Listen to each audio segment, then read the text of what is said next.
you doing? And welcome to today's video. And today, yes, we're going to be looking at the Space Wolves Wulfen. Okay, now, a lot of controversy over these that I've been reading about from loads of different people. It's kind of a Marmite situation that we have here. You either like it or you don't like it. Now, I've got to say, I'm going to be sitting in the camp that kind of likes it, which is sitting on the fence. I kind of like these models because I love the idea of the Wulfen coming back and GW sort of focusing on more models that were sort of like out of press and bringing in a brand new version of them. Now, I love the original Wulfen models, which were the metal ones, which were a bit smaller than these, I should imagine, because the bases, from what I've seen in the pictures, look like they're Terminator bases. But I've got to say, I kind of like them.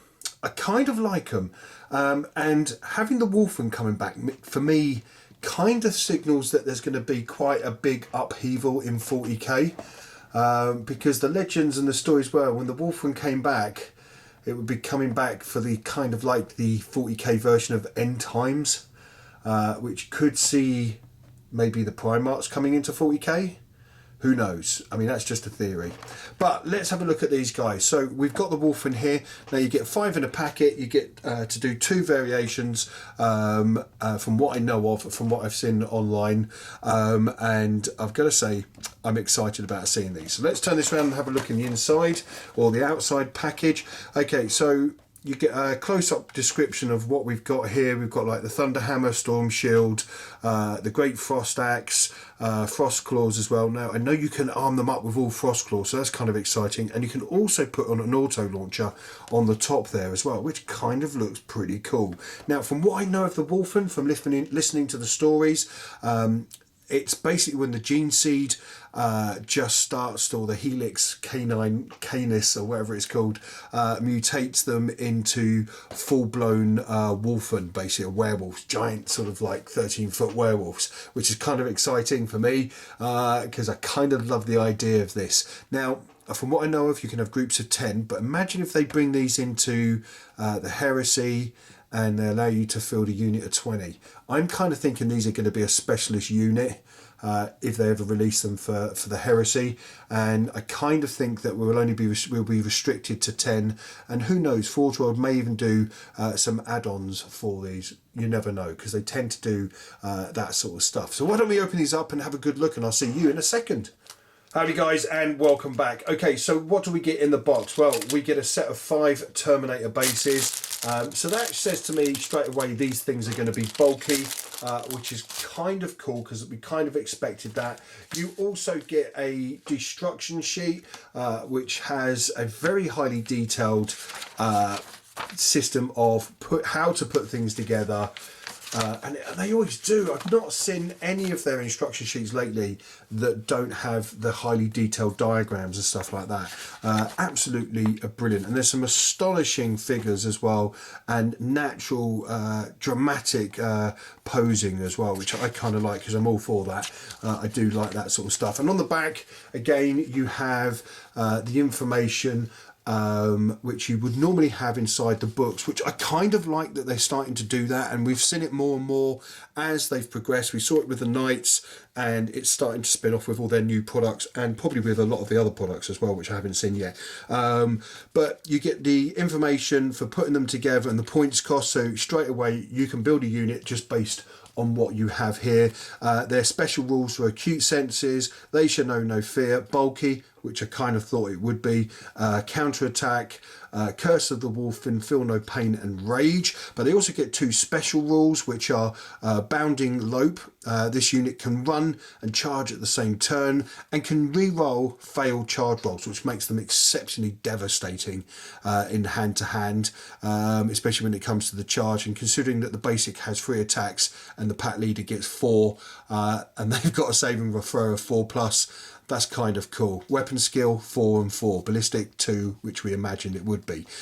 They also get death frenzy, which basically means that if they get killed, they still get to attack anyway, which is brilliant. I mean, you can't argue with that. And it comes in a number of languages as well, which is important, especially when you're trying to obviously sell stuff. Now you get two options, one with a pack leader and one without the pack leader. So that's pretty cool. Okay, so let's look at the gubbins. This is what we're here to look at.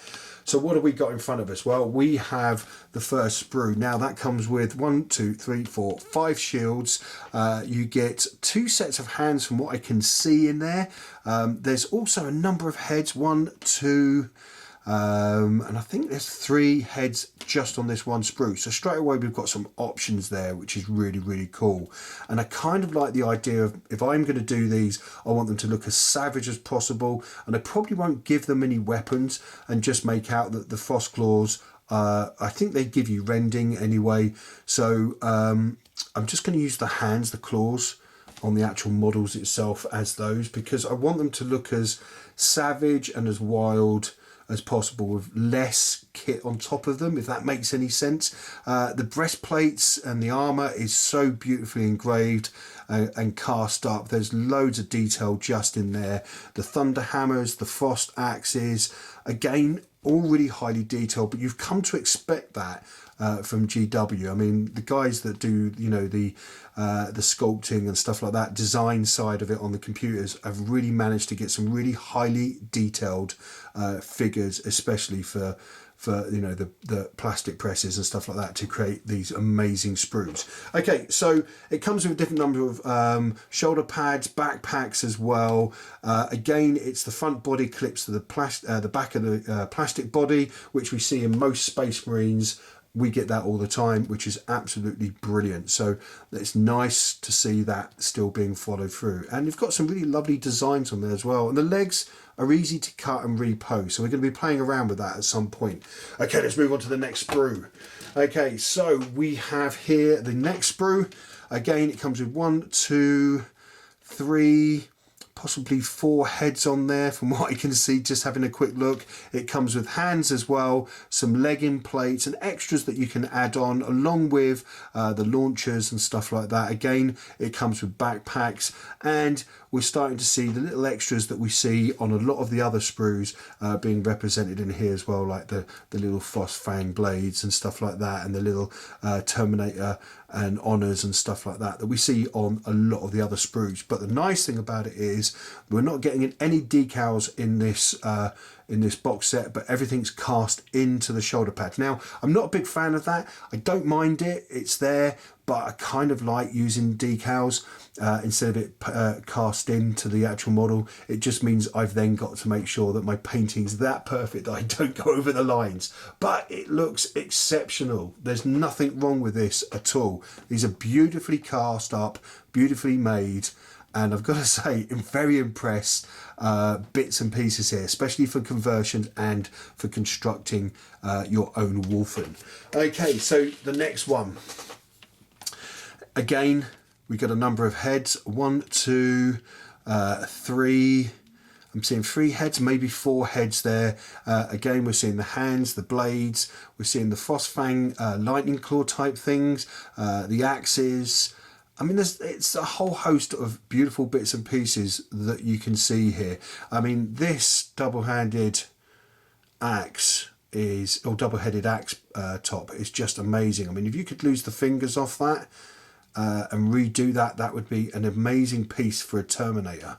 And that would look really, really cool. And again, with the thunder hammer there, this really sort of like very modern looking thunder hammer, with all the Celtic knotting and stuff like that put into it, all the Nordic knots and stuff you can see in there. Absolutely amazing. There's just a whole host of detail within these models, and you're going to see a whole lot, I think, of reference from the original Space Wolf stuff to this as well, that you can mix and match, I should imagine, in the future, or you can even do it now. So yeah, that's kind of cool. I kind of like that. I kind of like the idea of having bits that I can take from this sprue and say the other Space Wolf sprues and mix and match them to create some amazing pieces. Now, I'm still not sure whether I'm going to go for a close combat. I kind of like the idea of more savage, so I probably won't arm them, but try and go for the hands if I possibly can, without any weapons on top. because I kind of like the idea of my Wulfen being, you know, these savage beasts that just sort of pour forward and just render everything and rip things apart with their pure strength and claws. Just amazing, absolutely amazing. So yeah, I'm really blown away by these. I think there's going to be some controversy. Some people aren't going to like them. Some people are. I'm going to sit in the camp that I actually do like these, and I think there's a massive opening for some beautiful conversions as well. And I imagine that we're going to see some amazing conversions coming up just through these. So guys, you be good, you be safe, have a smashing weekend, and I'm going to see you next week. Take care.